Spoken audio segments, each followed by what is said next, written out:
नमस्कार दोस्तों, swing trade with अभय की एक नई एजुकेशनल वीडियो में आपका एक बार फिर से मैं हार्दिक स्वागत करता हूं।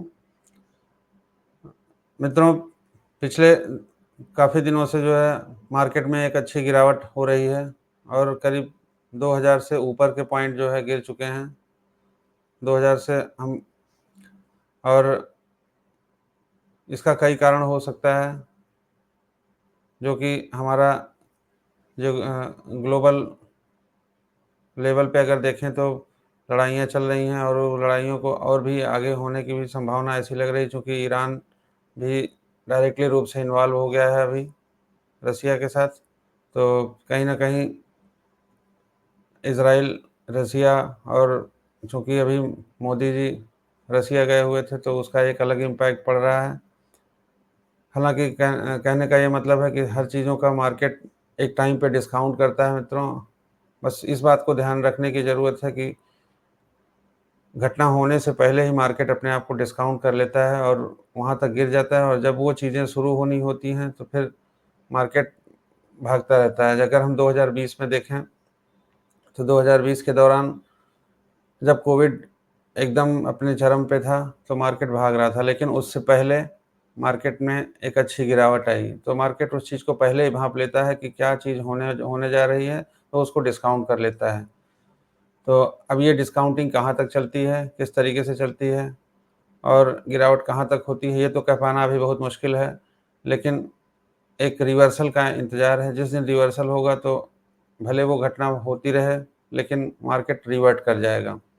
ऐसा पिछले अगर इतिहास में हम देखें तो ऐसा कई बार हुआ है। अभी हाल-फिलहाल में ही कोविड के दौरान ऐसा हुआ।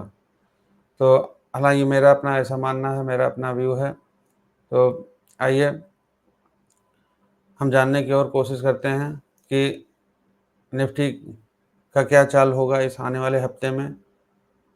चूँकि सारे सेक्टर्स हर तरफ मैक्सिमम चीज़ें गिरी हुई हैं, और देखिए ये भी एक होता है कि जो है जब शेयर भाग जाता है तो हमें ये लगता है कि अरे शेयर भाग गया, हम नहीं ले पाए, और जब नीचे गिर जाता है तो उस समय हमें डर लगता है। वास्तव में वही सही समय होता है मित्रों इन्वेस्टमेंट करने का, और एक अच्छे लेवल पे हम इन्वेस्टमेंट करके एक अच्छा पैसा बना सकते हैं। तो आइए निफ्टी के लेवल को देखने की कोशिश करते हैं, निफ्टी के चार्ट की तरफ रुख करते हैं।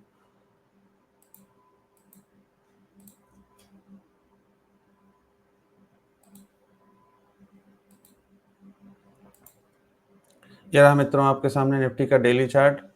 पिछले हफ्ते हम लोगों ने ज़िक्र किया था inverse head and shoulders pattern का, जो कि मुकम्मल हो गया है बन करके, और जिसका ब्रेकआउट जो है 24,786 के नीचे इसने दे भी दिया है। ठीक है? तो कहीं न कहीं इसका जो टारगेट निकलता है वो 23,300 तक का निकलता है, 23,200 250 तक का कम से कम निकलता है। अब ये यहाँ तक आकर के टच करता है या फिर से जो है य यहीं से रिवर्ट हो जाता है, अभी तो आने वाला समय बताएगा, कल पता चलेगा। तो अगर हम डेली बेसिस पे देखें तो अगर ये 24,000 के लेवल को ये होल्ड कर जाता है और यहाँ से एक रिवर्सल होती है, तो मुझे ऐसा लगता है कि रिवर्सल ये 24,000 24,500 600 तक जाने की इसमें संभावना ऐसी बन रही है। चूँकि अगर हम इसको लॉन्गर लेवल पे देखें, वीकली बेसिस पे, तो देखिए बहुत अच्छी कैंडल बनी हुई है, इसका इम्पैक्ट अभी तक ख़त्म नहीं हुआ है और आगे ही रेड कैंडल है।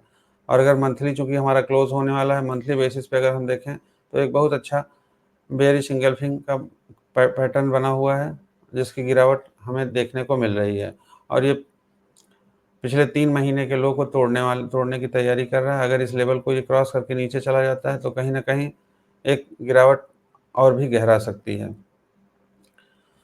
तो लेकिन मित्रों, कुछ ऐसे भी सेक्टर होते हैं जो इस गिरे हुए समय में भी अपना परफ़ॉर्मेंस दिखाते हैं। तो ऐसे ही समय में 2 सेक्टर्स ऐसे हैं जो आपने देखा होगा कि जैसे कंज़्यूमर ड्यूरेबल के हैं, हेल्थ केयर है, फ़ार्मा है, इन सब में तेज़ी अगर बहुत तेज़ी नहीं हुई है तो बहुत गिरावट भी नहीं हुई है। फ़िलहाल अभी लास्ट वीक में हम लोगों ने देखा कि निफ्टी कंज़्यूमर ड्यूरेबल में और हेल्थ केयर में थोड़ा-सा जो है वो उछाल की संभावना ऐसी लग रही है। तो ऐसे गिरावट के समय में जिन शेयर में कम गिरावट हो, हमें उनकी तरफ रुख करना ज़्यादा अच्छा होता है।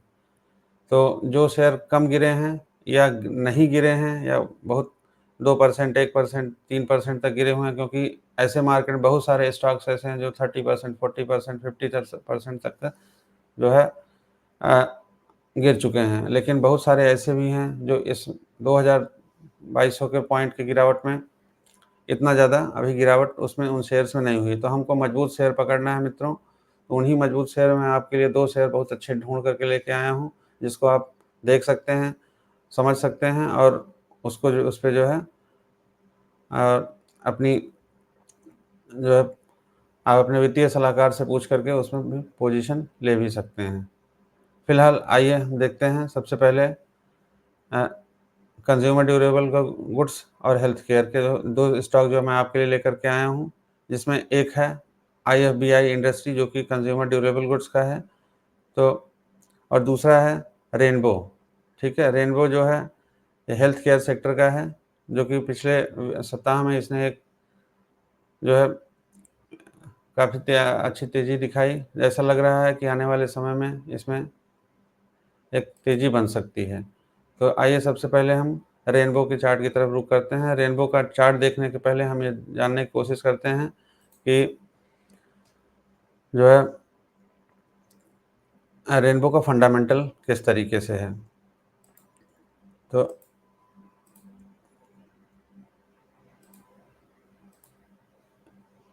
ये रहा मित्रों rainbow children care Medicare limited ₹1421 का ये शेयर है। अभी 14,828 करोड़ की कंपनी है, जिसमें डेब्ट मात्र 765 करोड़ रुपए का है। पब्लिक की होल्डिंग काफ़ी कम है मित्रों। ऐसे ही शेयर को हमें देखना है जिसमें पब्लिक की होल्डिंग ज़्यादा ना हो।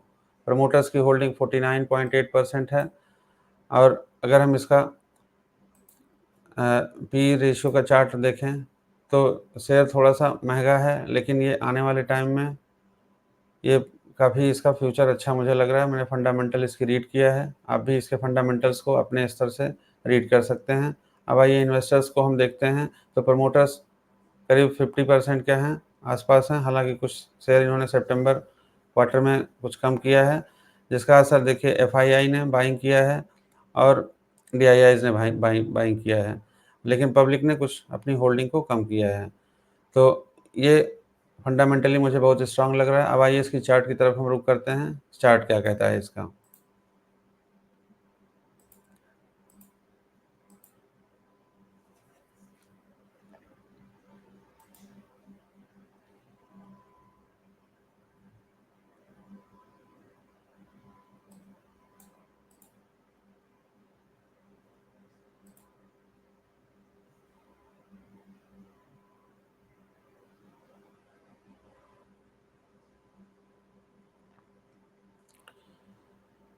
तो ये रहा मित्रों आपका रेनबो का चार्ट। रेनबो का चार्ट काफ़ी दिनों की कंसोलिडेशन के बाद जो है, जो कि करीब ये अप्रैल अप्रैल से के बाद देखिए इसने एक अच्छी तेज़ी लगाई, लेकिन ये सस्टेन नहीं कर पाया। फिर वहाँ से इसमें गिरावट आ गई, सेलिंग आ गई और पिछले अगर कई हफ्तों से हम देखें तो देखिए धीरे-धीरे कंसोलिडेशन हो रहा है वॉल्यूम का और ये वॉल्यूम वीकली बेसिस का ये चार्ट है, हालाँकि मंथली अभी क्लोज़ नहीं हुआ है। चूँकि मंथली क्लोज़ होने ही वाला है 3-4 दिनों के भीतर। जो यहाँ नीचे से जो बाइंग आई है वो काफ़ी अच्छी बाइंग आई है और ये पीछे इसके काफ़ी अच्छा वॉल्यूम जनरेट हुआ है।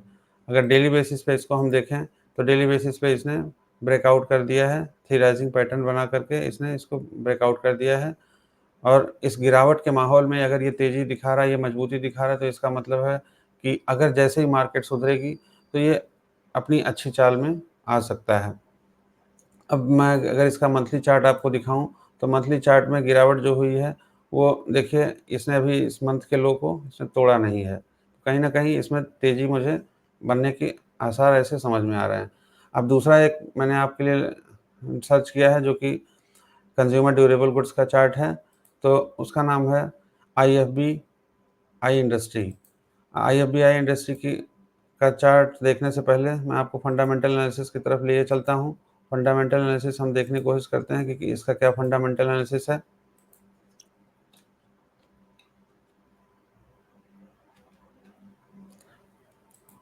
आईएफबी इंडस्ट्री जो है ये मैन्युफैक्चरिंग करती है डाइवर्स पार्ट का, एसेसरीज मोटर व्हीकल्स का और होम अप्लायंसेस प्रोडक्ट के।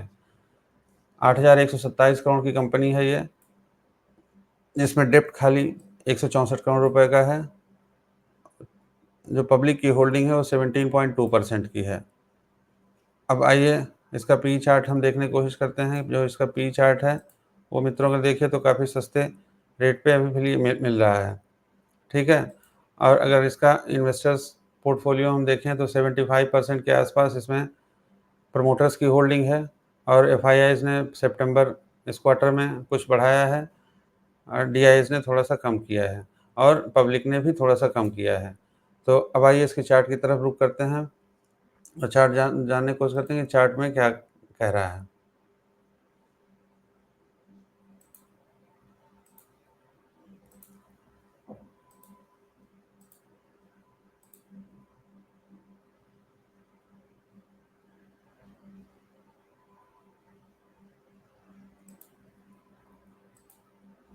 ये रहा मित्रों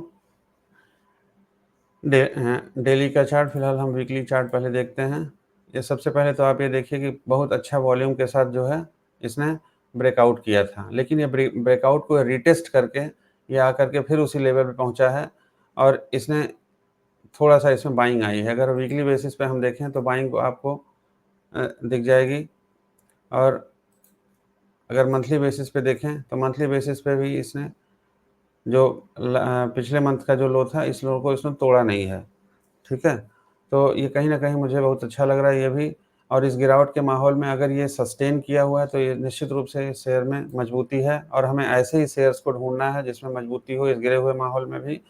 तो उन लोगों कहीं न कहीं अगर ज़रा-सा मार्केट में रिकवरी आई तो ये शेयर बहुत अच्छे तरीके से भागेंगे। तो ये मेरा एनालिसिस था मित्रों, आपको कैसा लग रहा है? और अगर एक चीज़ और मैं कहना चाहूँगा आपसे कि आप अपना प्यार इसी तरीके से बनाए रखें और अपने लोगों को जो है ये वीडियो फॉरवर्ड करें, दें, समझाएँ और सीखते रहें मित्रों। जैसे मैं सीख रहा हूँ, वैसे आप भी सीखते रहिए और अगर आपको अच्छा लग रहा हो तो कृपया अपने कमेंट ज़रूर डालें, इससे एक उत्साहवर्धन मिलेगा मुझे। आपने समय दिया, आपका बहुत-बहुत धन्यवाद। नमस्कार।